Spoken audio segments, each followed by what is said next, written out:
What's up guys, Houndish here, and today it's time for Destiny 2 news and updates, and this one is of course the reveal for Revenant, which is the second episode for Destiny 2, so it's kind of crazy to think that we'll be slowly but surely heading into the halfway point for this year of the game. But ahead of the launch of Revenant on October 8th, Bungie have jumped in today and given us some more details, so of course we do get a little bit of gameplay, a better idea of what some of the activity content, story themes, and even some of the rewards will be for Revenant, which is nice of course. So we're going to break down the important stuff related to the next episode that Bungie have shown off today. Keep in mind as well that the new dungeon for Revenant will be launching on the 11th of October, just 3 days after the initial start of the episode. So it's going to be a busy launch week for sure. But now that you've got those dates in mind, let's not delay and we'll break down everything that Bungie have revealed for the episode today. So as always, I hope you enjoy the video, and if you do, get subscribed so I can keep you posted with the rest of the reveals this week, as we are expecting a couple more things. But otherwise, let's get into it. And so as we get into it right here, one of the first things Bungie actually spoke about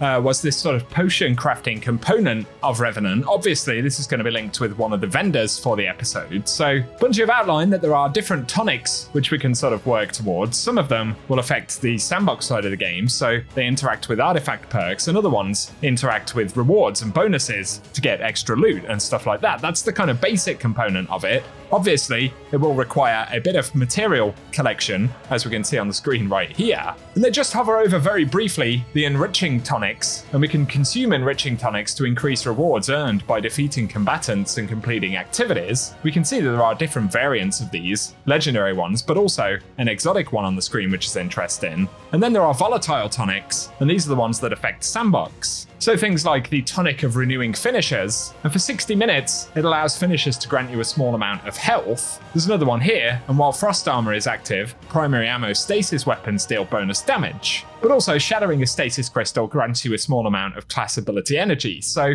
as we can see, these are interacting with some of the artifact bonuses. Obviously there are a handful of different ones that we'll actually discover in the game, but cool to get a look at those. I believe some of them will actually be housed at Ido in a new hub, which is located in the tower, as Bungie previously confirmed in one of the tweets. But up next, Bungie show off Onslaught, or Onslaught Salvation. This is something that I wasn't anticipating seeing, but Bungie are essentially bringing Onslaught back, and they've revamped the game mode for episode 2. As we've seen previously, episodes can consist of multiple different activities, so it's probably the case that in Act 2, we'll get a different kind of key featured activity. But for Onslaught Salvation, there will be new maps, enemies, and the return of Widow's Court as an Onslaught map, so that should be interesting. Bungie have also said that power will be enabled now. We can see in the gameplay there as well, a new exotic, which will drop from the season, probably the season pass exotic. We'll talk about it in more detail in a moment. But Bungie have said they've updated various different elements of the sandbox inside of Onslaught, so the turret returns as a defensive item, and that's been upgraded. There's also a new defense called Airstrike, which looks pretty cool, and generally a wider update on Onslaught in particular. But for the exotic that we can see, it's a stasis primary ammo grenade launcher, and Bungie have said that it fires in a straight line like Mountaintop, but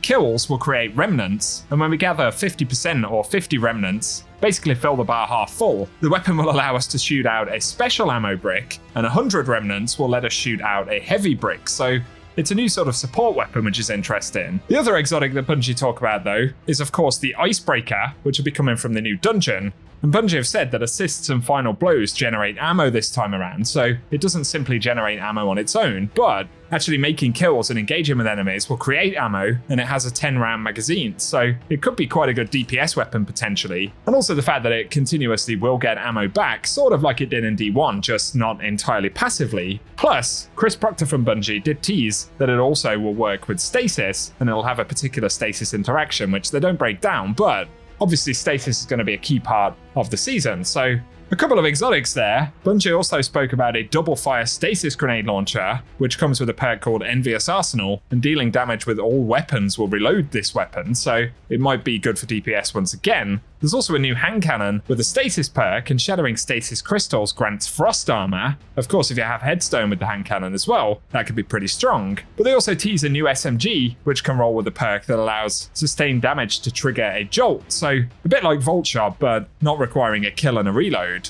So there'll certainly be a bunch of interesting sandbox components for episode 2. Before we talk about the artifact, a couple of quick teasers they gave, but in Act 1, we'll also see the return of the inverted Spire Strike from back in vanilla Destiny 2. Bungie say they've adjusted encounters and that there'll be more Vex, as well as Death Lasers, so that sounds fun. But they tease one of the activities for Act 2. They say it's going to be a secret, but it's another fan favorite activity from back in D1. If I had to guess, I'd say potentially something like Prison of Elders could return, especially with the Fallen theme. Plus there's a section here where Bungie talk about a new skimmer, which we'll be able to get, and this is called the Zerf board. So it's a Xur-themed skimmer, only the second earnable skimmer in the game, and we'll essentially be able to buy it from Xur for 97 strange coins by the sound of it, so probably appearing in Xur's inventory in the first couple of weeks. And of course it means also, now that we have that info, it's worth hanging on to some strange coins if you want to pick that up. But the other thing they show off is the Festival of the Lost Armor for the year, and Festival will return during Act 1.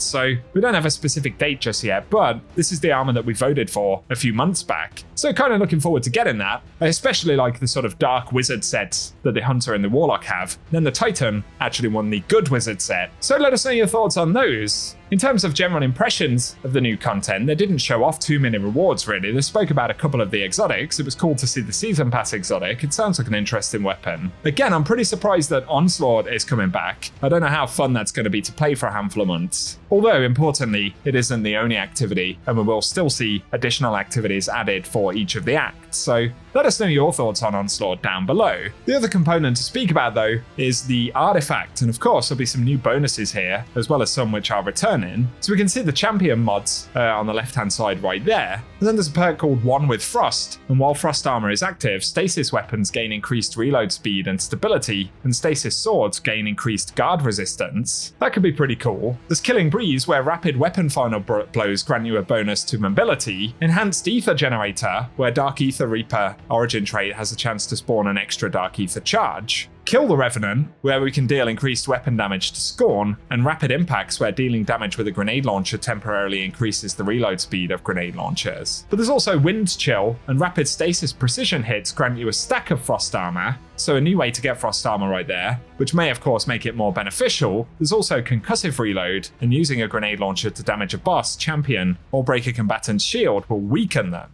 So there are those and a handful of others that we'll discover once we get into Revenant. And so there we go, that is the quick preview that Bungie have given us. Obviously, they're keeping something secret, the dungeon, other activity content, and even a more in-depth look at the armor and weapons. We did spot a little bit of armor in some of the gameplay, and it looks kind of reminiscent of the Prison of Elders armor actually from back in D1. But otherwise in the reveal, they did also speak a bit about Frontiers and some of the kind of broader objectives. So not necessarily in any more detail than what we've had previously in the blogs, but I'll link a recap video for that down below if you want to check it out. For today though, that's what we have to speak about. So as always, I hope you find this video interesting. Give us your impressions on what Bungie have shown off for Revenant. As I always say, the proof will be in the pudding, so to speak, when we actually get to play the thing, so we'll see how it pans out, but share your thoughts below if you've enjoyed the video. A rating really does help us out, and get subscribed to see more Destiny content. But otherwise, thanks for watching, and I hope you guys have an awesome day.